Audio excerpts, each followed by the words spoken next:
Para business leaders dan intellectual business community, kita lanjutkan diskusi kita hari ini yang berjudul When Growth Stalls. Ya.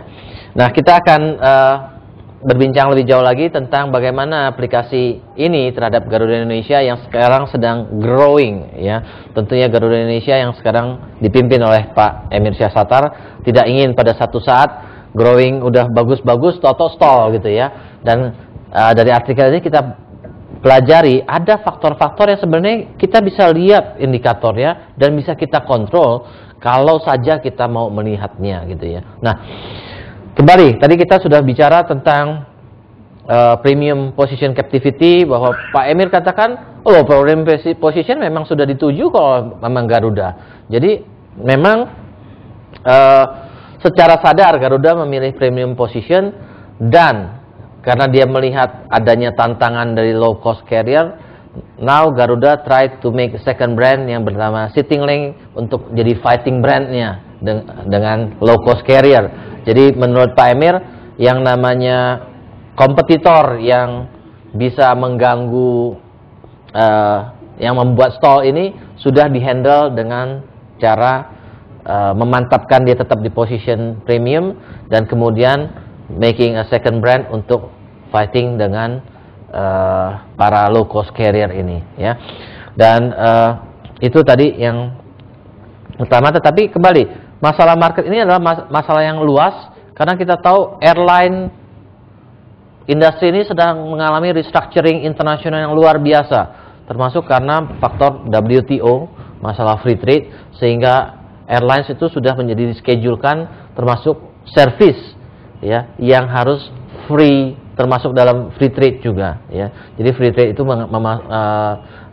bukan hanya barang tapi juga service dan juga mencakup intellectual property right nantinya.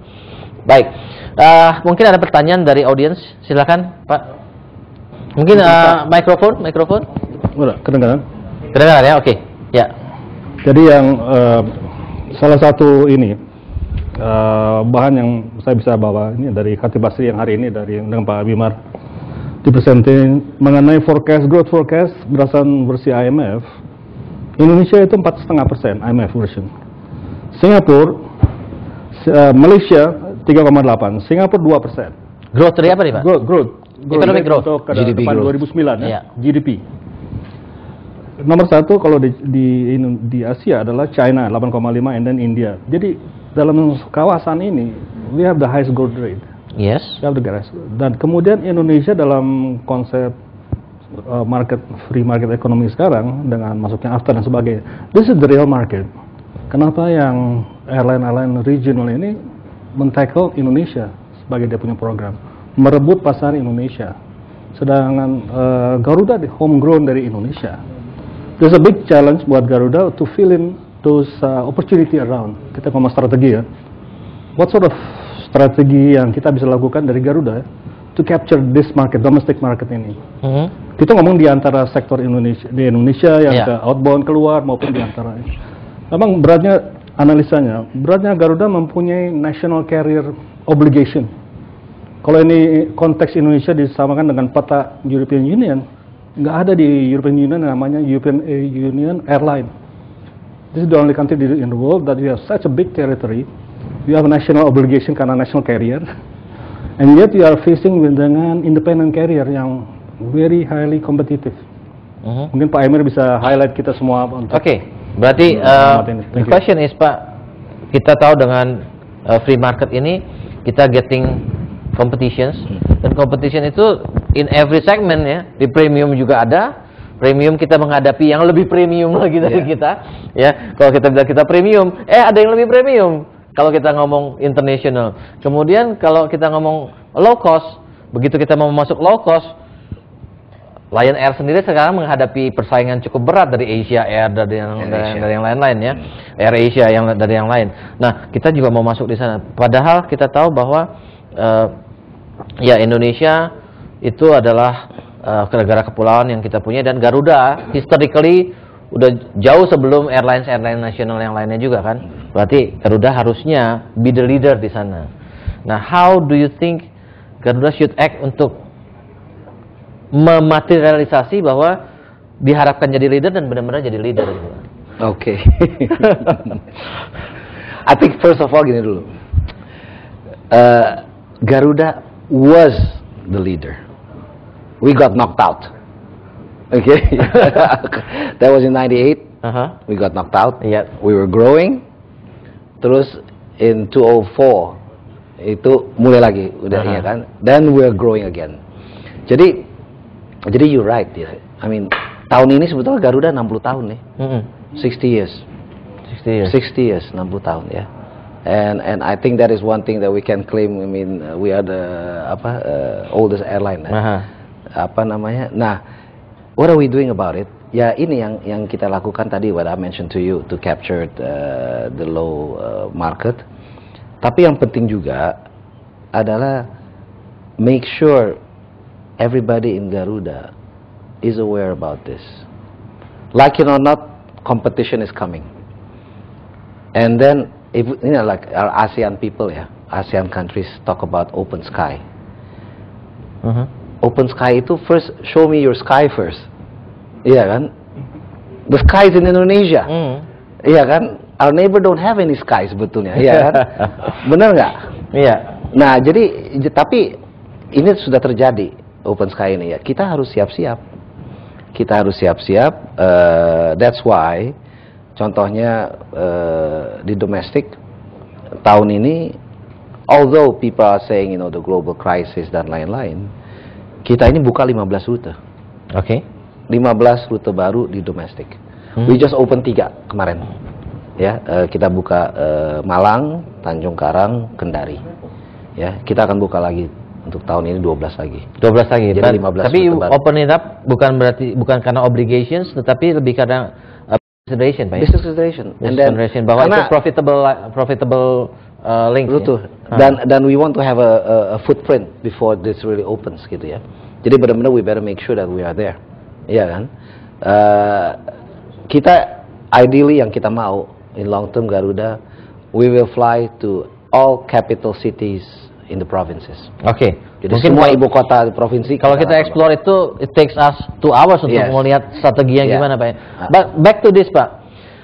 Kita lihat dengan Garuda mau masuk ke low cost carrier, apakah itu premature core abandonment atau enggak menurut artikel ini ya. Kalau kita ngomong umurnya 60 tahun, mestinya dia udah cukup kuat di core-nya. Tapi kalau kita lihat historinya kembali, bahwa it gaining back the position itu baru tahun 2004, berarti sampai sekarang itu baru 5 tahun, dan itu sekarang udah mau bikin second line lagi. Apakah yang ini yang udah jadi juara ini udah cukup kuat untuk tetap jadi juara? Kalau enggak, ya istilahnya kalau seorang ibu badannya kurus mesti nyusuin anak lagi, mau gimana gitu ya, kuat nggak dia gitu ya? What do you think, Pak? Is it too early or not? You go to the enggak, karena we are serving the different market sebetulnya. Well, tapi dari segi resources, you think you can support them? Like it or not, gini, we have to do it. Sekarang it's a matter of you want to be slowly diminishing the market, slowly fade out, atau you fight back. You fight back, ya caranya itu. Tapi the last drop ya. Harus kan. Nah jadi tetapi you fight back itu juga bukan fight back pakai strategi kan. Iya kan. Jadi oleh sebab itu yang I mentioned to you bahwa this lower segment ini kita benar-benar mesti start from a clean sheet of paper, different philosophy, different people. Jangan orang Garuda yang run itu juga, very different. Jadi benar-benar is beda. Tapi resourcesnya, will it absorb some of resources? We know new things, new investment. Yeah. Apalagi kalau kita ngomong airlines, investment awalnya pasti besar dan takes break even time yang cukup panjang, Pak. You think that Garuda dengan masih trying to fight dengan international airlines itu mampu untuk take care ini juga dari segi resources? I think yes. I mean that's why I say we have to do it aja. I mean there's so many resources in the market that we can get ya. Dan belum tentu bahwa mereka itu harus datang dari airline. Yang penting adalah operationalnya harus dari airline. The operational ya. Tetapi the marketing, itu nggak perlu dari airline. Jadi I'm quite confident bisa. Oke. It just takes time. Oke. It just takes time. Dari segi talent, Pak, di sini kita lihat juga ada talent shortfall. Kita lihat What kind of talent sebenarnya yang mesti different from historically yang dibutuhkan oleh Garuda, yang you have to find in the sense of the future industry competition, Pak? Kan mungkin talent yang groomed by Garuda selama ini bisa jadi nggak cocok anymore dengan apa tantangan di depan ini. So, maybe I give you an example ya. Back in the banking, ya. Pada waktu Citibank started consumer banking in Indonesia, they didn't get people from the banking sector, you know. They get people from Unilever, from Nestle, from. Jadi benar-benar people who have a different mindset. Karena consumer banking is very different than corporate banking ya. Nah, this is what we're doing juga. We want to get talent benar-benar orang yang benar-benar from the consumer businesses. Oke. Untuk benar-benar memperbesar ini airline ini. In what level, Pak? In board? In the board, sampai juga, in the media management. You ada targetnya berapa persen di board? You have to have outsider. Yang pasti people for operations itu harus dari airline. Okay. Because you talking about safety, you talking about itu nggak bisa, itu that's not nggak compromise ya.